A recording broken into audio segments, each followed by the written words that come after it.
بسم اللہ الرحمن الرحیم۔ عام طور پر مسلمان ملکوں میں عورتیں جانتی ہیں کہ ہمیں مردوں سے حجاب کرنا پڑتا ہے،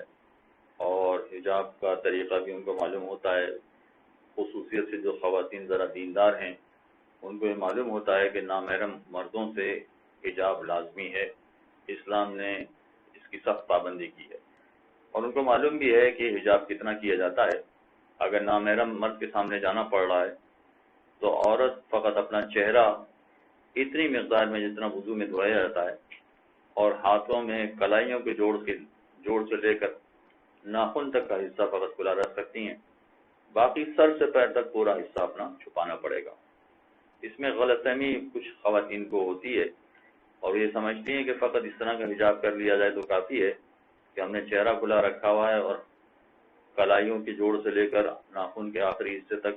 فقط اتنا حصہ کھلا رکھا ہے، باقی پورا جسم چھپایا ہے۔ لیکن چھپانے میں ان کا طریقہ کار یہ ہوتا ہے کہ نیچے انہوں نے پینٹ پہن لی ہوتی ہے، اوپر ٹی شرٹ پہن لی ہوتی ہے،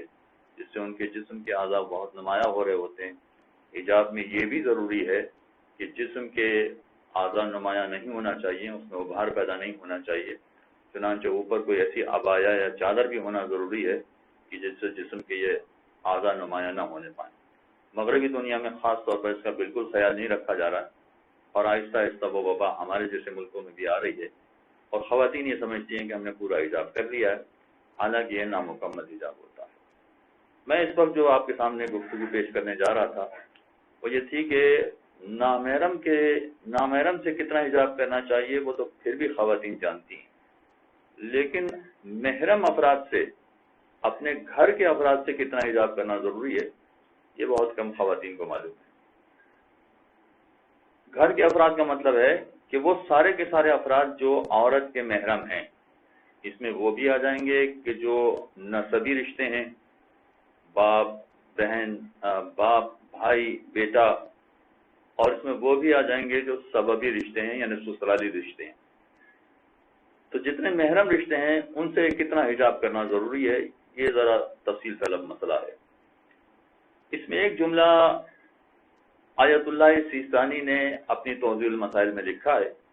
اور میں اس وقت فقط آیت اللہ سیستانی کا مسئلہ ہی آپ کے سامنے بیان کر رہا ہوں، باقی مجتہدین کی تفصیل میں نہیں جا رہا۔ انہوں نے اپنی توضیح المسائل میں لکھا ہے کہ عورت اپنے محرم مردوں سے شرمگاہ کے علاوہ پورا جسم اگر کھلا رکھنا چاہے تو کوئی حرج نہیں۔ یعنی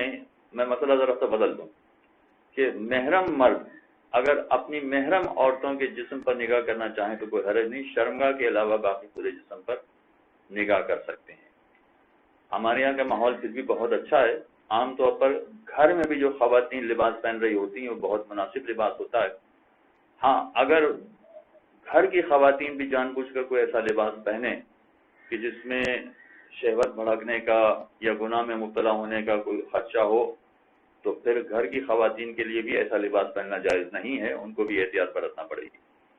لیکن فرض کیجئے کہ گھر میں کوئی سی مجبوری پیش آ جاتی ہے ماں کے لیے، مثلا فرض کیجئے ماں کے لیے کوئی ایسا پرابلم پیش آ گیا کہ وہ ایکسیڈنٹ ہو گیا ہے، تو اب ایکسیڈنٹ میں کیا چوٹ لگی ہے، کتنا نقصان پہنچا ہے، جیسے گھر کے دوسرے افراد دیکھ رہے ہوتے ہیں، عورتیں دیکھ رہی ہوتی ہیں، تو اگر بیٹا دیکھنا چاہے تو بھی کوئی قباحت نہیں ہے، بھائی دیکھنا چاہے تو بھی کوئی قباحت نہیں ہے۔ جسم کے کچھ ایسے حصے ہیں کہ جہاں پر دیکھنے میں کوئی قباحت نہیں ہے، اگرچہ گھر کے دوسرے افراد بھی یہ کام کر سکتے ہیں اور علاج کر سکتے ہیں، مگر اگر فرض کیجیے بیٹا بھی اپنی محرم عورتوں کے جسم کے باقی حصے دیکھنا چاہے تو کوئی قباحت نہیں ہے،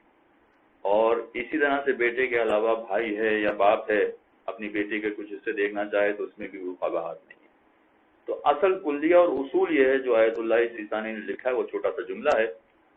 کہ محرم مرد اپنی محرم عورتوں کے پورے جسم کو دیکھ سکتے ہیں سوائے شرمگاہ کے۔ عام حالات میں ایسا ہوتا نہیں ہے، بہت اچھا ہے، لیکن اگر کوئی خصوصی حالات پیش آ جاتے ہیں تو کوئی حرج نہیں۔ البتہ دو شرطیں بہت اہم ہیں یہاں پر، ایک تو یہ کہ لذت کی نگاہ سے نہ دیکھا جائے، نمبر دو حرام میں مبتلا ہونے کا کوئی خوف بھی نہ ہو۔ حرام میں مبتلا ہونا تو دور کی بات، حرام میں مبتلا ہونے کا کوئی خوف بھی نہ پایا جاتا ہو، یہ دو شرطیں اگر اپنی جگہ ہیں تو محرم عورتوں کے جسم کو دیکھنے میں کوئی قباحت نہیں ہے۔ وصلی اللہ علی محمد. اللهم صل على محمد وآل محمد.